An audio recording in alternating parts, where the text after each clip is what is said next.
Thank you for joining us today. My name is Megan O'Brien. I am the library director here at Lyons Falls Library. And today I have the pleasure of chatting with Linda Higby, one of our volunteers. She graciously agreed to do our first Storytime live Read Aloud streaming event. And she's here today to chat with us. Hi. Thank you, Linda. We really appreciate it. Tell us a little bit about yourself. Well, I came here from Idaho many years ago, 1968. My friend from college and I thought we'd go to California or New York, and we thought we were coming to New York City. So also there aren't any townships out west, it's just counties.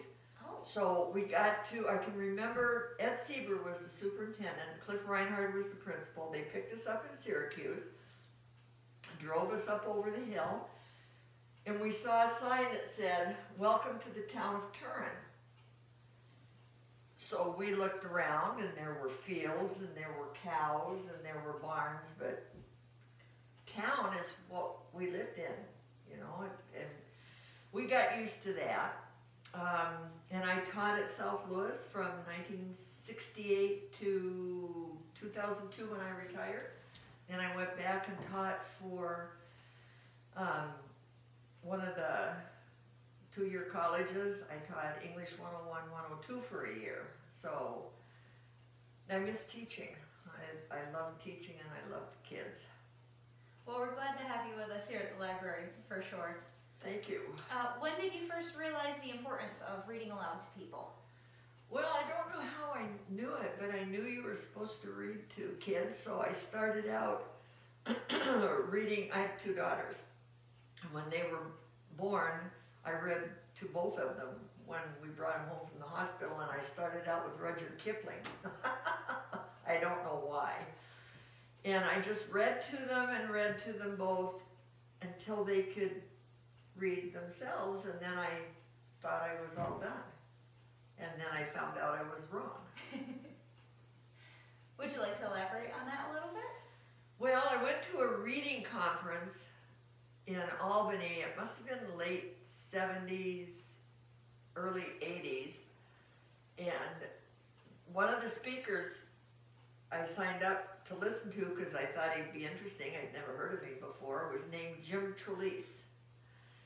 And I remember walking into, it was on the University at Albany SUNY campus, and we walked into this huge lecture hall. There were probably 150 elementary teachers, high school teachers.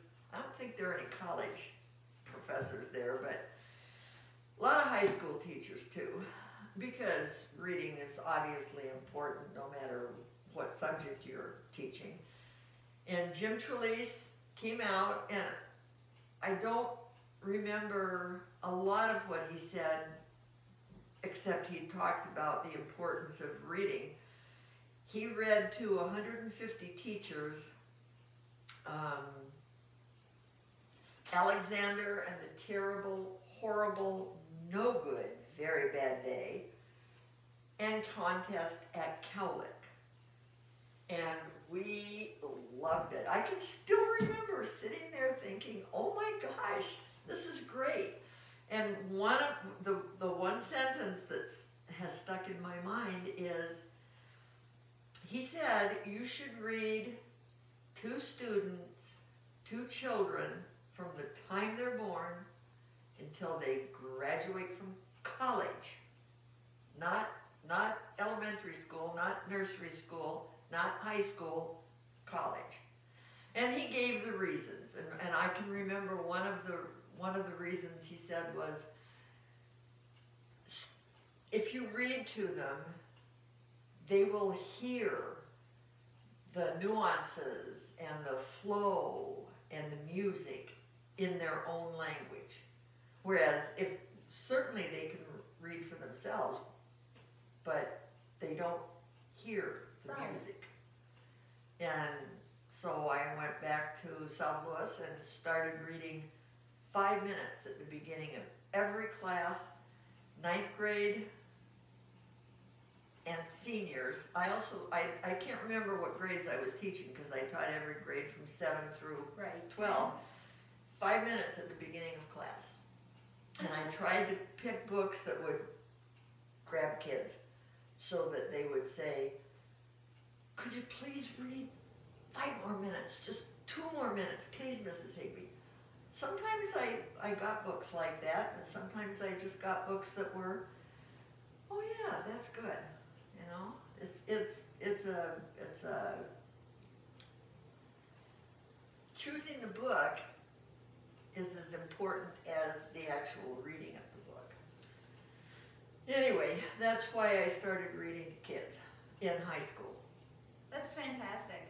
And in doing some of my own research on Jim Trelease, I found out that his Read Aloud handbook is one of the go-to resources for anybody reading to kids of any age. If Jim Trelease is somebody that you're interested in, his Read Aloud handbook is a title that is available from multiple libraries in the North Country Library System. And if it's something you'd like to borrow, feel free to call the library or put in a request online for that. Linda, tell us about your recent reading adventures. With everything going on with the virtual learning and the pandemic, how have you gotten involved in reading out loud again? Well, I did write that down because I just finished reading The Indian in the Cupboard, which was uploaded, as near as I understand this, I'm technologically backwards, so I'm not really sure. I think it's kids who have the link on Facebook. My daughter, older daughter Deidre, texted me one day and said, Mom, do you remember reading a book about a kid who was wandering in the desert? And I said, yeah, Death Watch. One of the best books that I picked to read aloud to the kids. And she said, well, I think it was Laura Nolman was one of the seniors that I read it to, and she graduated with my daughter. And she wanted to, I guess, reread it. And then another one of her friends, Faber Warzak, said, well, Mrs. Higby ought to read to us again. So Deidre said, do you have Death Watch? Or I guess other kids got on and said, well, I don't remember that one, but I remember The Indian in the Cupboard. So I could put my hands right on Indian in the Cupboard immediately. So I read that, and then my 14-year-old grandson told my daughter how to upload it to Facebook. Right. So I tried to read a chapter, every day or so, and then I record on my phone, send it to Deidre, and she could just upload it to.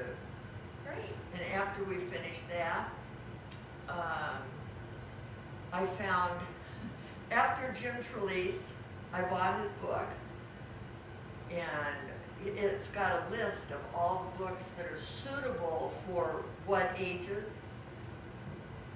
But Alexander and the Terrible, Horrible, No Good, Very Bad Day is listed in there, and I think it should be for everyone. So I read that to the kids because definitely people are having terrible, horrible, no good, very bad days now. Right. So, and then I found my copy of Death Watch, and I started reading that. I think I just finished chapter 3. It takes me a little longer now because on the days, well, I did have my granddaughter on the days she wasn't in school, and then school closed. So now I have her every day, and I can't really be reading a book when she's trying to interact with the teacher in her class. So, but anyway, I've got up to chapter 3. And so that's a great book if you want to read it. It is on my list since we've talked about it. Yeah. So the folks that you're reading to online right now are actually, they're adults, they're former students of yours. Yes, they graduated Still enjoy listening to the stories. They graduated in 1990. I think that's just fantastic. And they have their kids. Indian in the Cupboard, Deidre said that one of the kids, and I use the kids they were my kids Right. in school, is having her son, Nova Distel, her son is watched The Indian in the Cupboard, was right into it. So they watch it and their kids watch it, and you know, it takes you away from you enter a different world when you enter a book, which is sometimes better than the world we're in right this moment. Right. It's a good escape mechanism. Yes, yes. And I think it really speaks to the fact that, you know, how impactful Reading Aloud is. Just to think that these students of yours remember that even to this day, and so much that they were willing to approach you to see if you'd be willing to do that again. It really shows, you know, how important Reading Aloud to kids of all ages Absolutely. is. In your opinion, who benefits the most when books are being read out loud? The person reading the book or the person that is listening to the book on the other end? Well, I thought about that, and I think that the ones listening get to use their imaginations, so it works their imaginations. They get to hear the language, they get to hear the diction, the syntax, blah blah blah, all the technical stuff. And they also get to, as Jim Trelease said, hear the music of their language. But the one reading, like I hadn't read Death Watch. I read a lot of classics, but I hadn't read any of the young adult novels. So I benefited a lot because I found a book that I don't know whether I'd have found it or not without the kids. Right. And so I think they both benefit. Plus you get to meet, some of the books I read were books that I had previously read to myself, so I got to meet old friends. Both benefit. Cool. I don't know that I can say one more than the other. Okay. And plus I had the absolute joy of seeing kids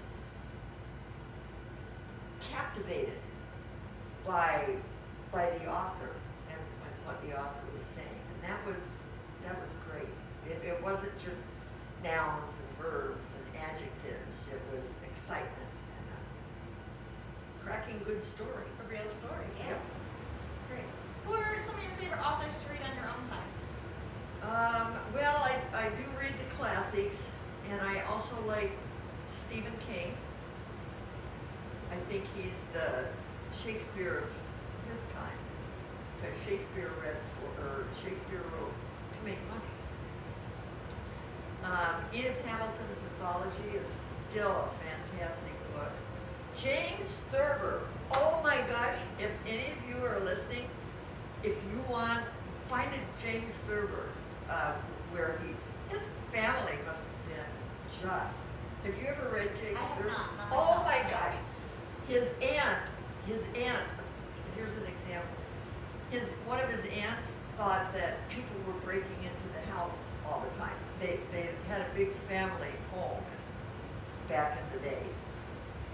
So she used to get shoes from every member of the family and stack them outside her door. And every once in a while, every few nights, she'd elbow her husband and say, "Psst, did you hear that?" When he was trying to sleep, he always told her he didn't hear it. So she'd get up, open the door, and throw the shoes down the hall at these intruders. Said some nights she threw them all, some nights she only threw a few. And then there was, if you can find James Thurber, you should read it. Fantastic. Yes. Stephen King, James Thurber, William Faulkner. I love William Faulkner. Not into playwrights so much, just the prose mostly. And well, the playwrights are prose too. They're, I don't know, I like Tennessee Williams too. Those are a few of them. Okay. I'm always fascinated to hear what other people like to read, and just because you never know where your next favorite book is going to come from. Agatha Christie. Agatha Christie cannot beat her murder mysteries. I'm rereading the very first one she ever wrote. I think it's The Mysterious Affair of Styles is the title of it. I've only got 2 pages read, but that's what I'm working on right now. Great. What are some of your favorite books that you've read out loud? We know Death Watch, definitely. Indian in the Cupboard. Are there any other titles that pop into your mind? I read Paul Harvey's The Rest of the Story. That's listed in Jim Trelease's book. And I made a little note to myself, the kids loved this. The Light in the Attic and Where the Sidewalk Ends. When I told them I was going to read them poetry, they're like, And then I read the Shel Silverstein. They loved it. Sarah Bishop, Roll of Thunder, Hear My Cry, 5 were missing. Those are, you know, I said to David, did the kids mention any other titles, but she hasn't got back to me yet, so. And that was a long time ago, and my memory isn't 21 anymore. Well, thank you, Linda, for sharing your experiences with us today, and thank you for being a volunteer here. It's something that I greatly appreciate, is having the help here at the library and being able to engage our community a little bit more. Are you terribly familiar with Reading Magic by Mem Fox? No, but I would love to read that. And see, I glanced over it a little bit before the reading, and I see that, didn't she dedicate that to Jim Trelease? It is. The book is dedicated to Jim Trelease. If you're not familiar with this book, this is Reading Magic. Why Reading Aloud to Our Children Will Change Lives Forever by Mem Fox. This is something that you can take out from the Lions Falls Library. We do have it on the shelves. And it is a really great book. It contains tips, techniques, activities, and personal successes of reading aloud to kids and the impressive impact that it has on young minds. It's an easy read, and it's a fantastic resource for parents, teachers, anyone curious about language or the way literacy skills develop. And while you can check it out from the library, we also have this copy that we're giving away. And so if you would like to have a chance at winning the copy of this book, check out the contest in the description below the video and fill out that form. The winner will be contacted directly. And if you just want to borrow it, give us a call at the library. I do. Can I sign it out today? Absolutely, Okay, yes. So thank you. after Linda is done with it, then it will be available. Is there anything else you'd like to add before we wrap it up here, Linda? I love reading to kids. If you read to your kids, I think you'll love it too. It's just a bonding experience, and if you get the right book, especially, oh my gosh, it's just so magic. Thank you. Thank you for joining us today, and thank you for watching our video. If you'd like to learn more about what the Lions Falls Library has to offer, the books that we have, the programs that we have, the volunteers that we have, give us a call, check us out on Facebook, or visit our website, lionsfallslibrary.org. Thank you. Have a great day.